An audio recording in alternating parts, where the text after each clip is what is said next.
A very warm welcome back to the channel. Thanks for tuning in. Hope you're enjoying the beautiful sunshine if you are based in the UK. If you're not in the UK, just give you a little idea. It's around 32 degrees here today. It's absolutely glorious. Make sure you put your sunscreen on though and don't go getting sunburnt. The sun is so strong at this moment in time, but I hope you are enjoying it. A little reaction video here because Dragan Solak, the Saints owner, he invited both Alfie House and Adam Blackmore to Svenia, his home, to talk about Southampton. They had an opportunity, Adam Blackmore's first interview, I believe, with Solak, same for Alfie House as well. And both of them, you've got to give them a massive amount of credit. Adam and Alfie, if you tune in, two superb interviews. I want to react to everything that Solak has had to say. Make sure you go check out Adam's interview on BBC Sounds. I will link it in the show notes below, and I will link a link to Alfie's interview, full-length interview on the Daily Echo. I believe you need to pay for that to be able to see the full interview, but he's put loads of tweets out as well. So make sure you go check out both the guys. Two really good interviews, very different in many ways. I've listened to Adam's interview twice because I didn't want to miss anything, but it was interesting listening to Solak. I thought he'd come across really well. Make sure you do go check it out. He spoke about the first question he was asked is whether he is selling the football club. Is it up for sale? And he went on to answer it slightly different in both. He went on to say that he's open to investment. So he believes, from the BBC Solent interview that I listened to, that if we go back to the Premier League, I think he believes that he needs investment to do it. Interesting that he doesn't want to do it himself, that he wants to bring somebody in to do that if they get back to the Premier League. He believes that they will need I think he may need an injection of cash to do it, to be really competitive in the Premier League. He went on to say that he has had people contact him, that it's not up for sale. But he went on to say that he wasn't looking to sell it. He said it's a traditional great club, Southampton. He said it's in a prime place, and he said he did have somebody contact him. He said that he said no, they wanted to do this, blah blah blah. And he said to tell these people, he said, guys, look, if you have anything serious, send me a letter explaining your intentions. I'm not 100% against having a partner. He said there have been quite a few inquiries. He said it's a good thing that Southampton is being considered because obviously it's a great club. It's got, but long before they come along, well established for 11 years in the Premier League. A nice stadium, great academy, brilliant training ground, and great infrastructure in a city that is linked to the rest of the world via the docks. It's got the airport close by. It's really, I think it's such a great football club. And that's not me being biased, but it's just me because it's like the club we support. Need to put it on record before we really dig into this. I was accused, actually, a few weeks ago of being in the club's pocket, too club friendly. I'm going to be totally honest, always on this channel, because I'm not paid by the club. I'm not in bed with the club by any stretch of the imagination. I am totally independent, so I will give my honest views always. I will only give you my opinion of what I'm thinking, and like you guys will do in the comments box below. I do this for a hobby, so it is a hobby. So I'm going to be totally honest about it, and I'm not going to hold back at any time throughout my channel. If I think it's going well, I'll say it, and I'll also be totally honest when I don't think it is going well. I like what Solak had to say.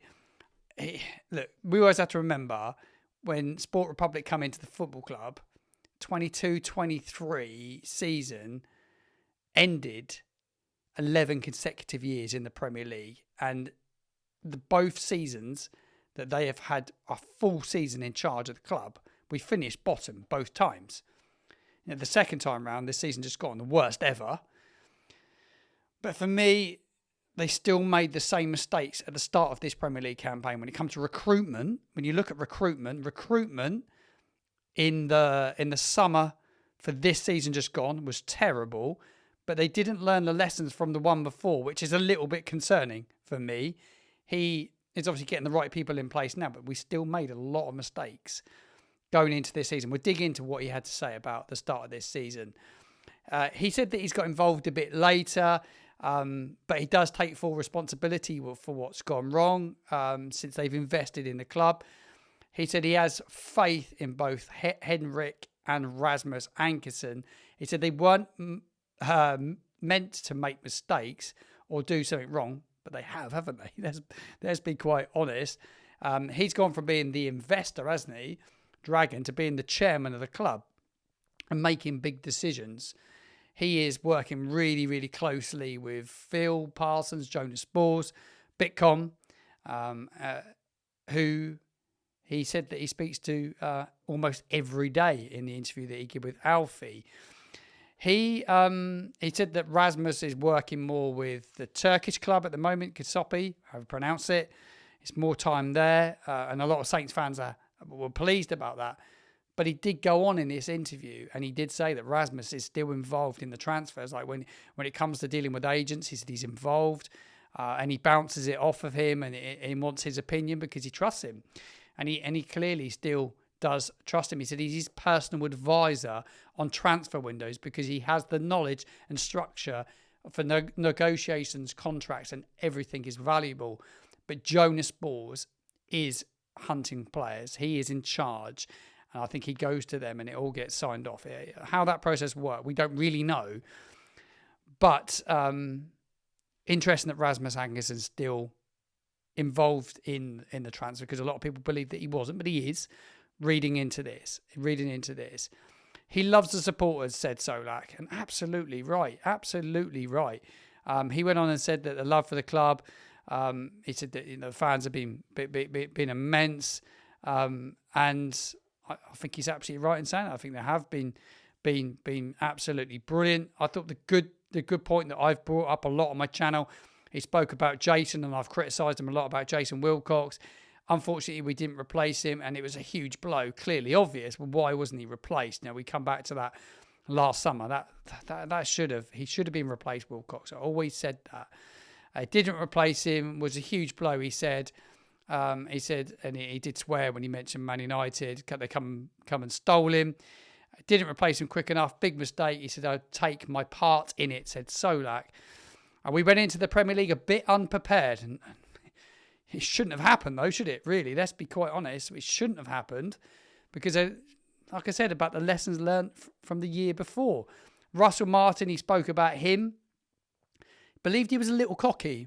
I think we all know that. I think any fan knew that he was cocky, and I believe that talking to people in and around the club, yeah, he was cocky, a little bit arrogant, and he went on to say that he will have a good career. I think Russell Martin will have a good career, but yeah, we've gone over it millions of times on this channel.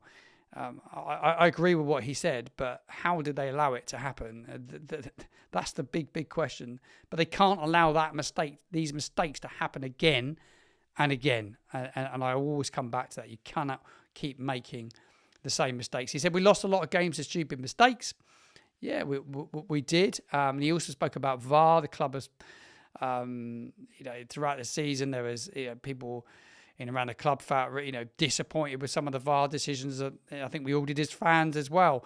I don't think the VAR decisions on their own would have kept us in the Premier League. But he does believe if we'd not had so many VAR decisions against us, Russell Martin would have still been the manager at the end of the season. He thinks it cost us about 8 points. He's probably right in saying that. Going back to Jonas Spors, he went on to say that he will now, he's in charge, and he will basically bring to the club what they need in terms of players and what they want as players. And he said, but we will never interfere with his decisions. I thought that was quite an interesting point. That was from the interview with Alfie.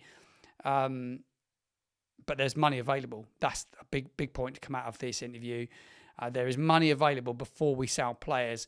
And the number one target is a striker and a creative midfielder. He went on to say that, I think, with Adam Blackmore, which is really, really interesting. I think that's good news that they're prepared to buy before they sell. But he did talk later on in the interviews about trimming down their squad. The squad is massive. 36 players, I think it says in one of the articles I read. I think it was Alfie's article. It's a huge amount of players that they're going to need to sort. Will Still, he spoke about Will Still. It's obviously Jonas Spors' appointment. Solak said he didn't know anything about Will Still, who he was. Didn't know a lot about him, he explained. But when he met him, he liked him. He said he's smart, he's willing to listen, he has emotional intelligence. It's extremely important, isn't it, in any job in life.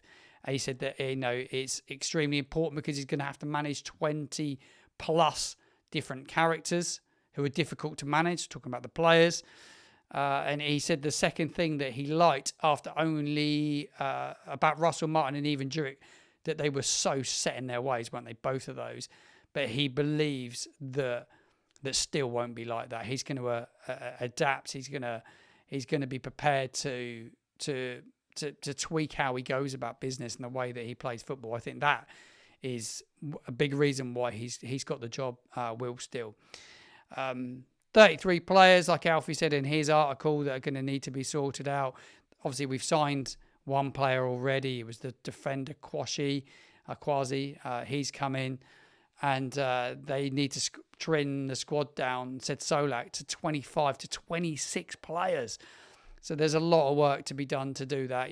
Time you get all the bodies out, bring them in. They need to speed up. They need to start working pretty quickly on what they're going to bring into the football club. He said they're working on the striker, no matter what. That should come before we sell anybody. So they know the importance of a striker. Shame they didn't really think about that before they went into the Premier League. But there you go.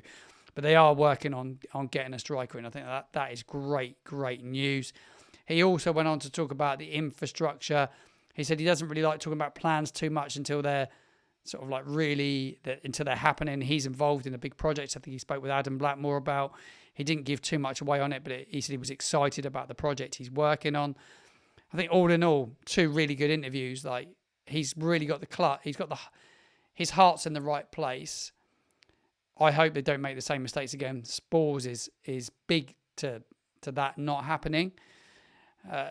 There's a lot to learn. They've learned a lot, haven't they, in the last 3 years since they've been here. But for me, I said it on X this morning, on my social media, it was well-established Premier League club before they come in, and they got to get us back there, put us back in there, and make us well-established once again. That's what needs to happen, in my opinion. Staying in the Championship for 2-3 years, for me, and I think for them as well, it can't be an option. I don't think that can be an option. I think being in the world's best league is where you have to be financially. He did speak with Adam Blackmore about the gap between the divisions being really big, that how the rules work, it kind of favours the big to kind of stay where they are, and the smaller clubs stay where they are. But the gap between the 2 divisions is big, and it is a worry for football. And he did touch upon that. He made some really good pointers. There's loads more to both the interviews. I advise you go check it out. Really interesting, really interesting. That's my thoughts on it. I thought he come across well. I still think he'd take investment if the right people come along at the right time. I do think he will do. That's my reaction to it. Will he sell it? He kind of said at one part of the interview with maybe Alfie House that if he feels he's the problem, he will put it up for sale. So it's kind of that, like, get out of jail, innit? If he feels that he can't kick it on, he's not got the ability to kick it on, he sell it. And if he feels he's a problem, he sell it. But he plans to be around for a bit longer yet, he went on to say. Remains to be seen what happens over the summer, big summer in terms of like recruitment. I think they've got a lot of work to do. A lot of work to do, and I think they really need to get the fans back on side. But season ticket sales, apparently, according to reports today across media, that they're better than last time around in the Championship. Last few thousand season tickets available. So if you haven't got your season ticket yet, you'll probably move quite quick on that. Right, to finish up today's show, one final little favour, if you want to help me. The Football Content Awards for 2025. The nominations are now open for that, and I would like to put myself forward for a couple of nominations there. I'd love to have the opportunity just to be nominated. If you enjoy my content, enjoy my channel, it only takes a couple of minutes. I'll share the link below, and all you have to do is select the categories that I've put in the show notes below, if you wouldn't mind. I thought my video for the Everton game was quite good, so I'm kind of using that as a bit of a showcase of a really good, match day vlog and some content that I've really enjoyed making. If you would select the categories, the one that I would really appreciate if you just want to even select one, would be the new content creator of the year awards. It's one that it'd be interesting to see. I don't know how many new content creators have grown maybe as quick as my channel's grown in the last sort of 12 months. It's been quite phenomenal, because this time a year ago I was never doing these kind of shows, these kind of podcasts. So I hope you've enjoyed the channel. I hope you've enjoyed the conversation. I've got a really good video coming up the other side of might get it out over the weekend. It go out to members before anybody else. I'm going to be looking at all the transfer links, and we'll wrap up a load of transfer chat in a live show on Sunday. So Sunday, I will try and get a live show out. I will put details of that out across my social media once I've nailed down a time for it. I know it's hot and sunny outside and people are at the beaches, so there's no point putting out a time when everyone's out at the beach. Right, enjoy the sunshine, enjoy your weekend, and get involved in the comments box below.